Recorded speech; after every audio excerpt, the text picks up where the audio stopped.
आदरणीय प्रधानमंत्री जी की जो ये यात्रा है, इसका संदर्भ है हमारा यूरोप के साथ एंगेजमेंट का बढ़ना। जैसे आपको ज्ञात होगा, भारत ने और यूरोपियन यूनियन ने एक फ्री ट्रेड एग्रीमेंट का कंक्लूजन किया है। इसके अलावा भारत ने यूके के साथ और एफ्टा कंट्रीज के साथ भी एक फ्री ट्रेड एग्रीमेंट साइन किया है, जिसकी वजह से यहाँ की जो इंडस्ट्रीज हैं, उद्योगपति हैं, उनमें काफी उत्साह है। भारत को एक नई नजरिए से देखा जा रहा है।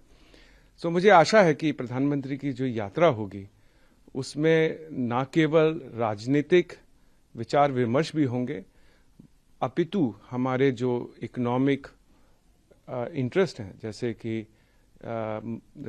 ज़्यादा व्यापार, ज़्यादा निवेश, उस पर भी काफ़ी चर्चा होगी। स्वीडन इनोवेशन में काफ़ी अग्रणी देश रहा है। 2025 में इनोवेशन में नंबर 2 था विश्व में। एक छोटी इकोनॉमी होने के बावजूद भी इसकी बड़ी बड़ी कंपनी हैं, जैसे कि एरिक्सन हो गया, साब हो गया, वॉल्वो, स्कानिया, जो कि पूरे विश्व में इनका ग्लोबल वैल्यू चेन है। सो इकोनॉमिक पार्टनरशिप को ज़्यादा बढ़ावा देना तो हमारे एक एजेंडा पॉइंट में है ही।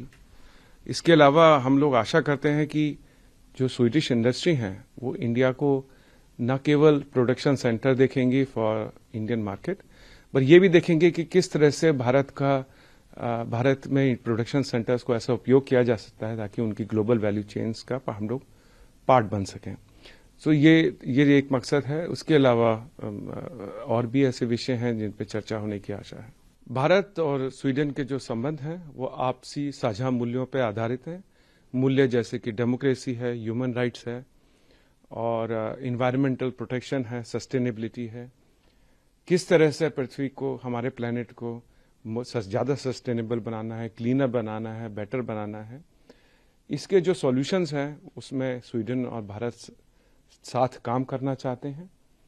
और ये एक नेचुरल पार्टनरशिप भी है, क्योंकि आप देखिए तो स्वीडन के पास टेक्नोलॉजी है, सस्टेनेबिलिटी की ट्रेडिशन है, और सबसे बड़ी बात यह है कि भारत उसमें वो स्केल प्रदान करता है, वो कैनवस प्रदान करता है, जिसके आधार पर दोनों देश पूरी दुनिया को एक सस्टेनेबिलिटी का मार्ग प्रदर्शित कर सकते हैं। भारत और स्वीडन के बीच में काफी घनिष्ठ संबंध रहा है और घनिष्ठ के अलावा काफी ऐतिहासिक भी रहा है। मैं आपको बता दूं, वाइकिंग के समय से भारत और स्वीडन में व्यापार रहा है। 1954 में हेल्गो नाम की एक जगह थी, वहां पर एक बुद्धा का प्रतिमा मिली थी, जो कि 4वीं और 5वीं शताब्दी की बताते हैं, जम्मू कश्मीर से आई है। तो हमारा इतना पुराना ऐतिहासिक संबंध रहा है व्यापार का। उसके बाद ये व्यापार काफी बढ़ता गया है और आजकल मॉडर्न टाइम्स में देखेंगे तो हमारे यहाँ तकरीबन 90,000 भारतीय यहाँ पर स्वीडन में हैं। उनमें से 60,000 भारतीय हैं जिन्होंने स्वीडन की नागरिकता ली है।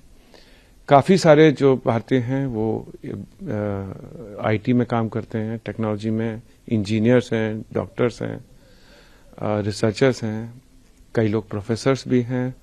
और अब भारतीय स्टूडेंट्स सबसे ज़्यादा हैं, जितने भी नेशनलिटी देखेंगे उसमें सबसे ज़्यादा भारतीय स्टूडेंट्स हैं। तो ऑल इन ऑल काफ़ी तेज़ी से यहाँ पर भारतीय समाज का विस्तार हो रहा है और इनका जो कंट्रीब्यूशन है वो काफ़ी सराहनीय है। जितना भी मैं स्वीडन की लीडरशिप से मिला हूँ, उन्होंने मुझे बताया है कि किस तरह से they really value contribution of Indian diaspora here. Indian diaspora जो है वो एक सेतु के तरह काम करता है भारत और स्वीडन की रिलेशनशिप को और बढ़ाने में। और मैं ये भी कहूँगा अंत में कि भारतीय प्रधानमंत्री जी की जो यात्रा है उसके लिए काफ़ी उत्साह है पूरे स्वीडन में, बट गॉथेनबर्ग में ज़्यादा ही उत्साह है, क्योंकि प्रधानमंत्री की किसी भी प्रधानमंत्री की ये पहली यात्रा है और सब लोग बड़े खुशी से उनका स्वागत का इंतजार कर रहे हैं।